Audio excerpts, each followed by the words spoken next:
Hi friends, this is a story called Everything is Leprosy, and it is based on the second book of Kings, chapter 5, verses 1 to 14, which is the conclusion of the Elijah-Elisha cycle that we've been working with for the last couple of Sundays.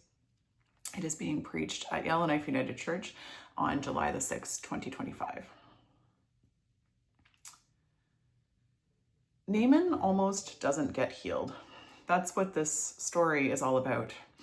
Naaman is a decorated general. He is the commander of the army of the king of Aram.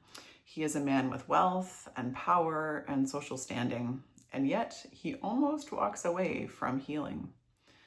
Not because healing was not possible or because it was unaffordable, not because there wasn't a cure for his disease.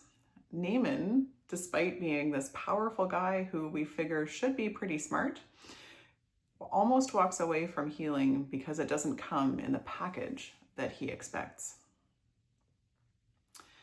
Naaman has leprosy, which is a term in biblical literature that characterizes many skin diseases. We don't know that it is precisely the leprosy that we know from the modern day. All we know is that leprosy was a chronic, highly visible skin condition, very painful, and above all, deeply socially stigmatized. Along with the burden of Naaman's pain and illness, he carries deep shame with him, even in his greatness. Naaman is kind of a walking contradiction. He is strong, and yet he suffers. He's powerful, and yet powerless over the illness that plagues him. He is victorious, and yet so very vulnerable.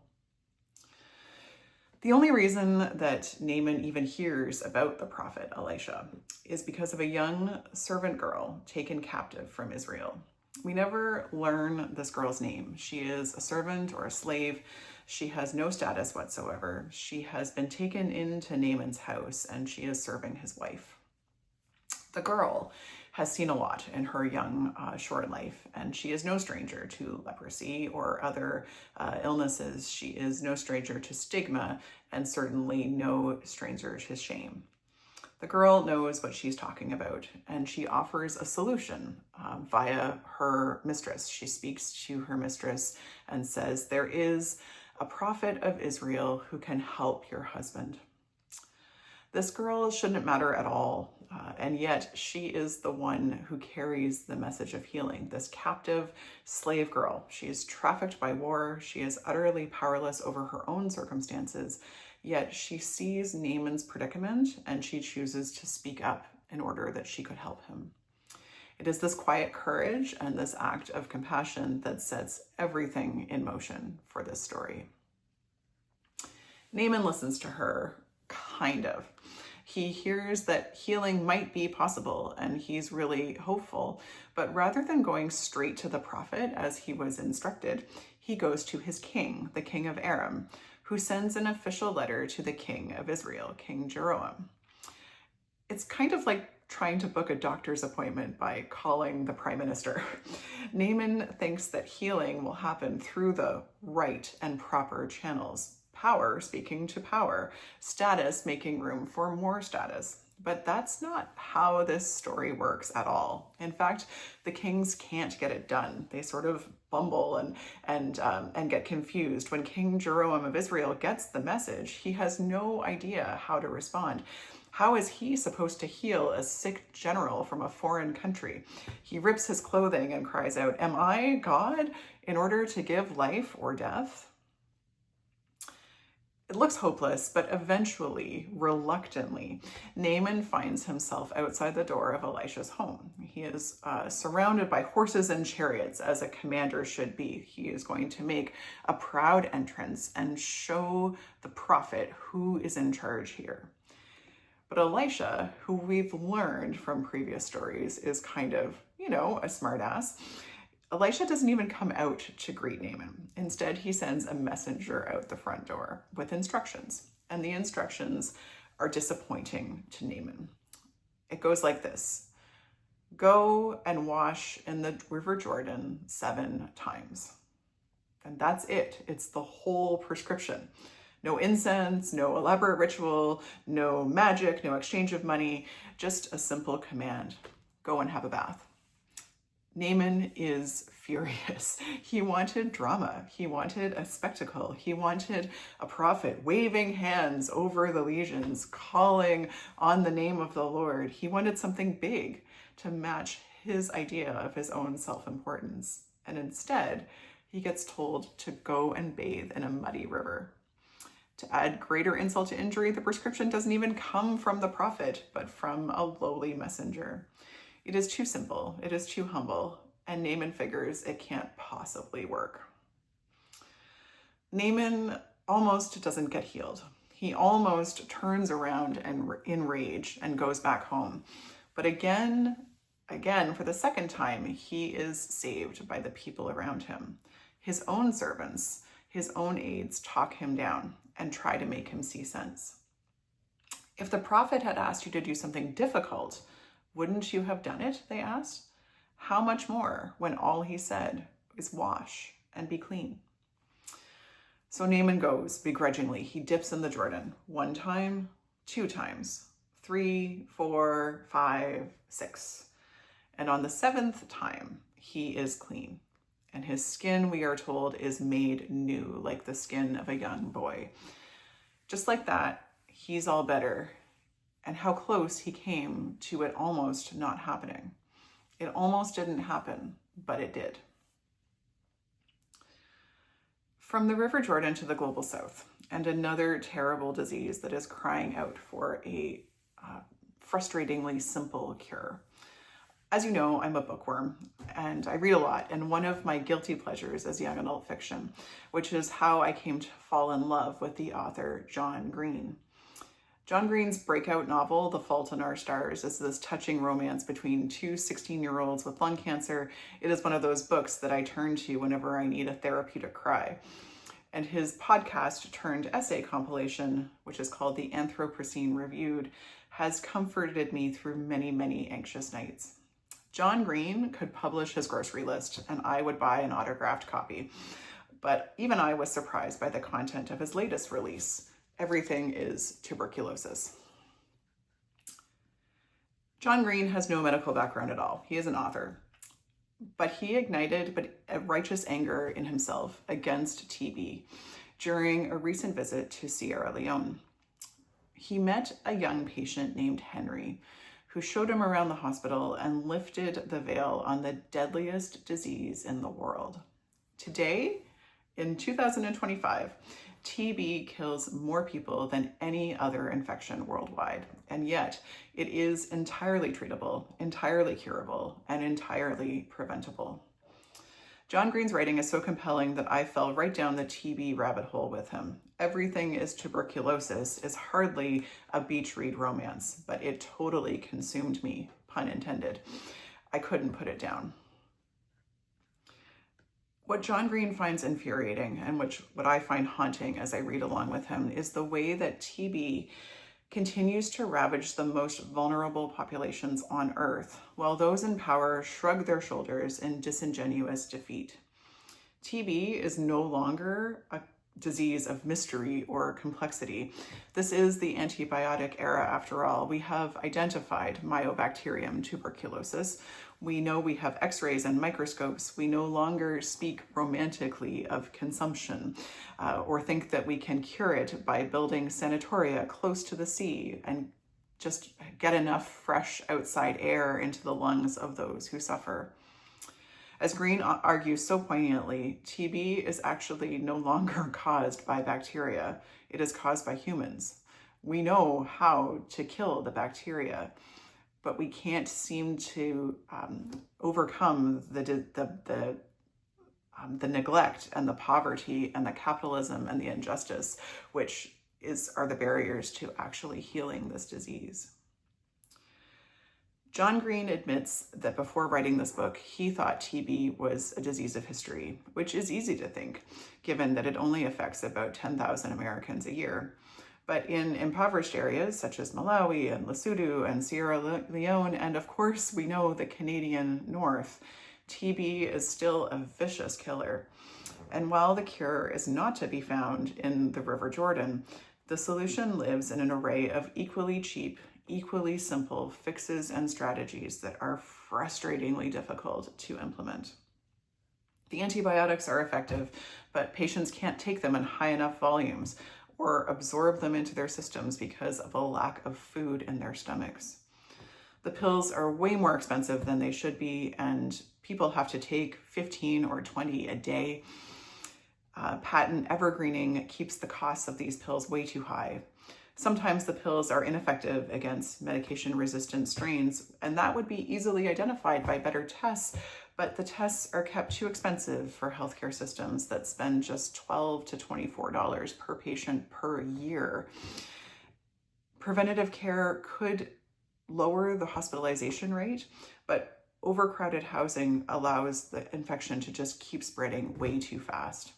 And of course, the biggest barrier of all in the fight against TB everywhere is the stigma that is still attached to this disease. It is considered a disease of poverty, a disease of filth, and people are ashamed to get it, which makes them too reluctant to seek treatment and care providers too reluctant to get too close, lest they be infected themselves.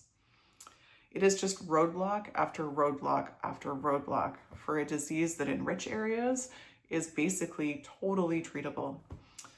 The cure exists, the science is clear, we know what to do, it is simple, but we do not do it. We can't get it done. And why is that? It's probably because the people who are at most at risk of dying from TB are poor and not white.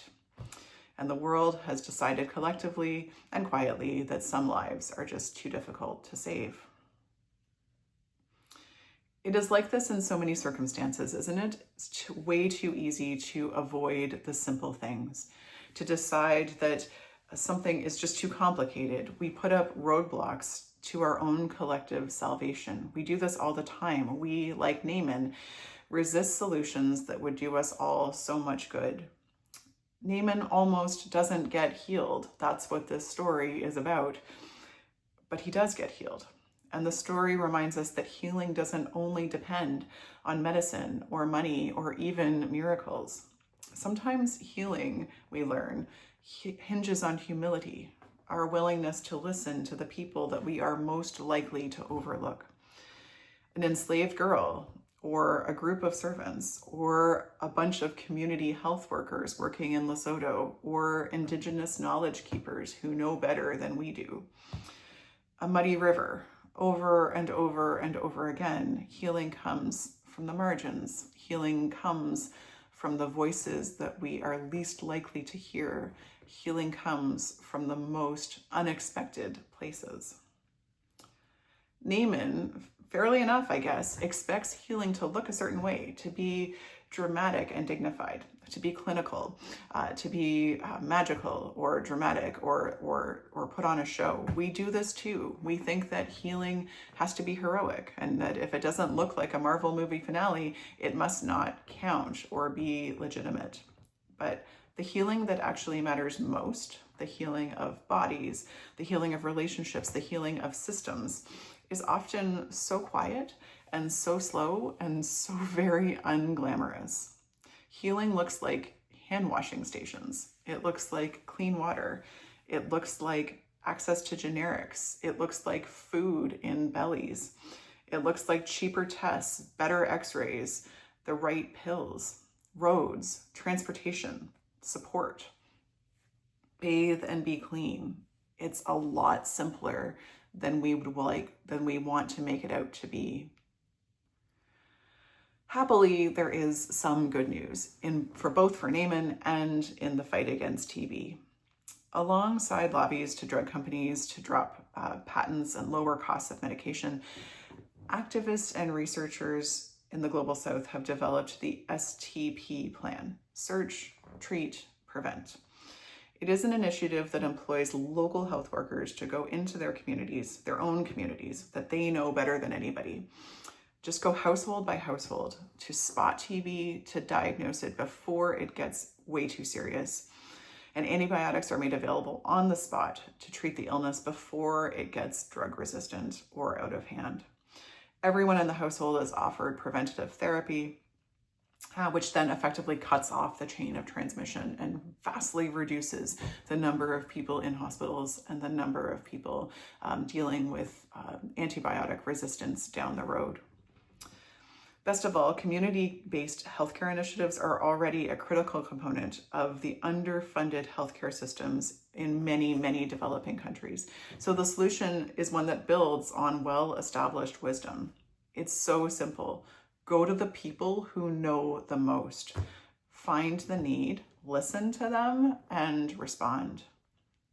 Go and bathe and be clean. It is just a bite of the elephant, but this is the way that change always happens. It is the only way that healing has ever worked for TB, for leprosy, for Naaman, and for us. The miracle is not in the magic of the river. We know this because we know that water isn't magic. The miracle is actually that the slave girl spoke and was heard. In every miracle story, every time we read a miracle story in the Bible, the miracle is almost never the healing of the disease.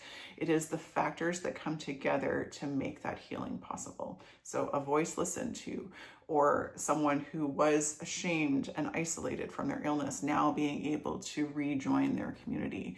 Naaman goes back to his country and proclaims the name of Yahweh, which is this massive, joyful thing, this breaking down of borders. The River Jordan is a sacred place. It is a sacred place for Hebrews. It is the place where Moses stood before he died and Joshua crossed over. It is the place where Elisha was taken up to heaven. It will become the place where Jesus is baptized. And it also is a border to keep Israel safe from foreigners. And yet it was opened to a foreigner. The miracle here is the breaking down of systemic boundaries, those boundaries that keep us all sick. God works through people like the unnamed girl. God speaks through the ones that our worlds try to silence. And God's healing power, happily, luckily, thank goodness for us, does not conform to our human self-imposed hierarchies. This story topples the ladder. It deconstructs the pyramid. It insists that no one is on top, that healing belongs to everybody, not just those with the right credentials, the right health insurance plans, the right last names, the right birthplaces, or even the right faith. It takes deep courage to accept when healing doesn't come in the package that you wanted it to. It takes courage to name what kind of healing our world truly needs. What would it mean in this moment for us to listen to the voices from the margins? What would it take for us to believe that our own muddy rivers might hold the power of God for us? To be able to walk into them 7 times, even when it feels foolish or beneath us, and to know the wonder of coming out clean. God calls us to listen and to witness and to participate in those simple things that could make all the difference. And so we pray, may it be so. Amen.